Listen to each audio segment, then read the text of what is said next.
Jenderal Polisi Dr. Andes Idam Aziz MSI menjadikan salah satu prioritas kebijakan beliau adalah pemantapan manajemen media.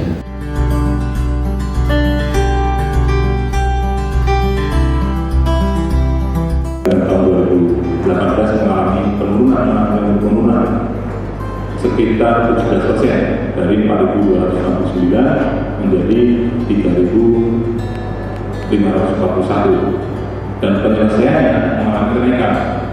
Kalau di tahun 2018 itu ada 2.509, kita dapat menyelesaikan 2.655. Otomatis persentase kenaikan penyelesaian perkaranya juga lebih tinggi